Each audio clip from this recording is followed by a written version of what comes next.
ओम श्री परमात्मा ने नमः। आज हम गीता के तीसरे अध्याय के 17वें श्लोक का अर्थ सहित श्रवण करेंगे। संबंध। संसार से संबंध विच्छेद करने के लिए जो अपने कर्तव्य का पालन नहीं करता, उस मनुष्य की पूर्व श्लोक में ताड़ना की गई है।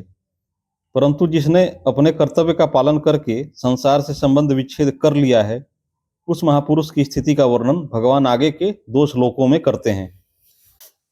यस्त्वात्मरतिरेव स्यादात्म तृप्तश्च मानवः आत्मन्येव च संतुष्ट अस्तस्य कार्यम न विद्यते। अर्थात, परंतु जो मनुष्य अपने आप में ही रमन करने वाला और अपने आप में ही तृप्त तथा अपने आप में ही संतुष्ट है, उसके लिए कोई कर्तव्य नहीं है। यहाँ तू पद पूर्व श्लोक में वर्णित अपने कर्तव्य का पालन न करने वाले मनुष्य से कर्तव्य कर्म के द्वारा सिद्धि को प्राप्त महापुरुष की विलक्षणता बताने के लिए प्रयुक्त हुआ है। जब तक मनुष्य अपना संबंध संसार से मानता है, तब तक वह अपनी रति, प्रीति, इंद्रियों के भोगों से एवं स्त्री पुत्र परिवार आदि से तृप्ति, भोजन अन्न जल से तथा संतुष्टि धन से मानता है। परंतु इसमें उसकी प्रीति, तृप्ति और संतुष्टि न तो कभी पूर्ण ही होती है और न निरंतर ही रहती है। कारण कि संसार प्रतिक्षण परिवर्तनशील, जड़ और नाशवान है तथा स्वयं सदा एकरस रहने वाला है, चेतन और अविनाशी है। तात्पर्य है कि स्वयं संसार के साथ लेश मात्र भी संबंध नहीं है। अतः स्वयं की प्रीति, तृप्ति और संतुष्टि संसार से कैसे हो सकती है? किसी भी मनुष्य की प्रीति संसार में सदा नहीं रहती, यह सभी का अनुभव है। विवाह के समय स्त्री और पुरुष में परस्पर जो प्रीति आकर्षण प्रतीत होता है, वह 1-2 संतान होने के बाद नहीं रहता। कहीं कहीं तो स्त्रियां अपने वृद्ध पति के लिए यहाँ तक कह देती हैं कि बूढ़ा मर जाए तो अच्छा है। भोजन करने से प्राप्त तृप्ति भी कुछ ही समय के लिए प्रतीत होती है। मनुष्य को धन प्राप्ति में जो संतुष्टि प्रतीत होती है, वह भी क्षणिक होती है, क्योंकि धन की लालसा सदा उत्तरोत्तर बढ़ती ही रहती है, इसलिए कमी निरंतर बनी रहती है। तात्पर्य यही है कि संसार में प्रीति, तृप्ति और संतुष्टि कभी अस्थायी नहीं रह सकती। मनुष्य को सांसारिक वस्तुओं में प्रीति, तृप्ति और संतुष्टि की केवल प्रतीति होती है, वास्तव में होती नहीं। अगर होती तो पुनः अरति और तृप्ति एवं असंतुष्टि नहीं होती। स्वरूप से प्रीति, तृप्ति और संतुष्टि स्वतः सिद्ध है। स्वरूप सत है, सत में कभी कोई अभाव नहीं होता। न भावो विद्यते सतः, और अभाव के बिना कोई कामना पैदा नहीं होती। इसलिए स्वरूप में निष्कामता स्वतः सिद्ध है। परंतु जब जीव भूल से संसार के साथ अपना संबंध मान लेता है, तब वह प्रीति, तृप्ति और संतुष्टि को संसार में ढूंढने लगता है और इसी के लिए सांसारिक वस्तुओं की कामना करने लगता है। कामना करने के बाद जब वह वस्तु धनादि मिलती है, तब मन में स्थित कामना के निकलने के बाद दूसरी कामना पैदा होने से पहले उसकी अवस्था निष्काम हो जाती है और उसी निष्कामता का उसे सुख होता है। परंतु उस सुख को मनुष्य भूल से सांसारिक वस्तु की प्राप्ति से उत्पन्न हुआ मान लेता है तथा उस सुख को ही प्रीति और तृप्ति और संतुष्टि के नाम से कहता है। अगर वस्तु की प्राप्ति से वह सुख होता, तो उसके मिलने के बाद उस वस्तु के रहते हुए सदा सुख रहता, दुख कभी न होता और पुनः वस्तु की कामना उत्पन्न न होती। परंतु सांसारिक वस्तुओं से कभी भी पूर्ण, सदा के लिए प्रीति, तृप्ति और संतुष्टि प्राप्त न हो सकने के कारण तथा संसार से ममता का संबंध बना रहने के कारण वह पुनः नई नई कामनाएं करने लगता है। कामना उत्पन्न होने पर अपने में अभाव का तथा काम्य वस्तु के मिलने पर अपने में पराधीनता का अनुभव होता है। अतः कामना वाला मनुष्य सदा दुखी रहता है। यहाँ यह बात ध्यान देने की है कि साधक तो उस सुख का मूल कारण निष्कामता को मानते हैं और दुखों का कारण कामना को मानते हैं, परंतु संसार में आसक्त मनुष्य वस्तुओं की प्राप्ति से सुख मानते हैं और वस्तुओं की अप्राप्ति से दुख मानते हैं। यदि आसक्त मनुष्य भी साधक के समान ही यथार्थ दृष्टि से देखे, तो उसको शीघ्र ही स्वतः सिद्ध निष्कामता का अनुभव हो सकता है। सकाम मनुष्यों को कर्मयोग का अधिकारी कहा गया है। कर्मयोगस्तु कामिनाम।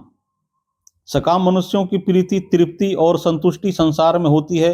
अतः कर्मयोग द्वारा सिद्ध निष्काम महापुरुषों की स्थिति का वर्णन करते हुए भगवान कहते हैं कि उनकी प्रीति, तृप्ति और संतुष्टि सकाम मनुष्यों की तरह संसार में न होकर अपने आप, अपने स्वरूप में ही हो जाती है, जो स्वरूपतः पहले से ही है।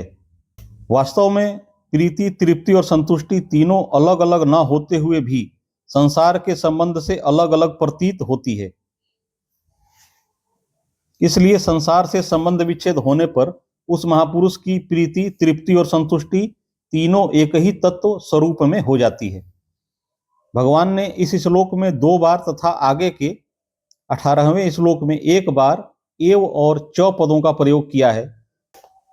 इससे यह भाव प्रकट होता है कि कर्मयोगी की प्रीति, तृप्ति और संतुष्टि में किसी प्रकार की कमी नहीं रहती एवं तत्व के अतिरिक्त अन्य की आवश्यकता भी नहीं रहती। तस्य कार्यम न विद्यते। मनुष्य के लिए जो भी कर्तव्य कर्म का विधान किया गया है उसका उद्देश्य परम कल्याण स्वरूप परमात्मा को प्राप्त करना ही है। किसी भी साधन, कर्मयोग, ज्ञान योग अथवा भक्ति योग के द्वारा उद्देश्य की सिद्धि हो जाने पर मनुष्य के लिए कुछ भी करना, जानना अथवा पाना शेष नहीं रहता, जो मनुष्य जीवन की परम सफलता है।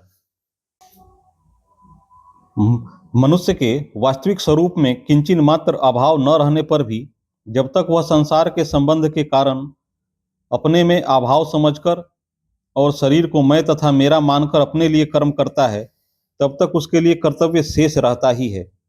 परंतु जब वह अपने लिए कुछ भी न करके दूसरों के लिए अर्थात शरीर, इंद्रियां, मन, बुद्धि, प्राणों के लिए, माता, पिता, स्त्री, पुत्र, परिवार के लिए, समाज के लिए, देश के लिए और जगत के लिए संपूर्ण कर्म करता है, तब उसका संसार के साथ संबंध विच्छेद हो जाता है।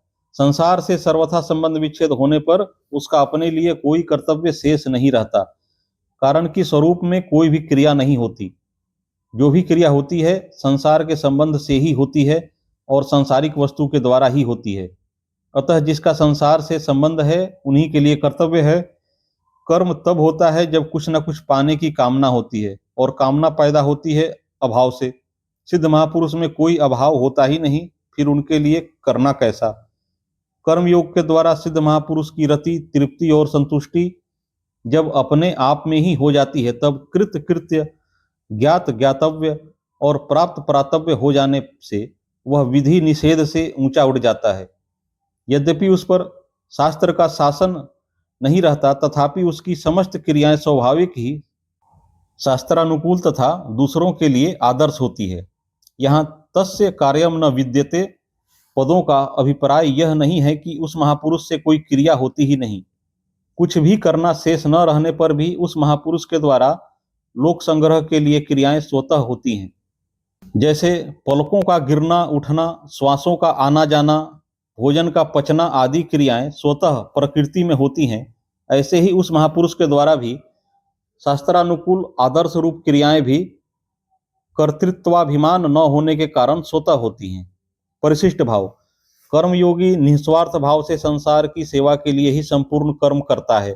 जैसे गंगा जल से गंगा का ही पूजन किया जाए, ऐसे ही संसार से मिले शरीर, इंद्रियां, मन, बुद्धि और अहम को संसार की सेवा में लगा देने से चिन्मय स्वरूप शेष रह जाता है। इसलिए उसकी प्रीति, तृप्ति और संतुष्टि स्वरूप में ही होती है। सांसारिक विधि और निषेध दोनों वास्तव में निषेध ही हैं, क्योंकि ये दोनों ही नहीं रहने वाले हैं। इसलिए संसार से संबंध विच्छेद होने पर कर्मयोगी के लिए कोई विधि निषेध नहीं रहता। तस्य कार्यम न विद्यते। नारायण नारायण नारायण। अगली वीडियो में हम गीता के क्रमशः श्लोकों का अर्थ सहित श्रवण करेंगे। कृपया इस चैनल को सब्सक्राइब कर ले ताकि कोई भी वीडियो मिस ना हो, और यदि वीडियो अच्छी लगी हो तो लाइक करना ना भूलें। जय श्री कृष्ण।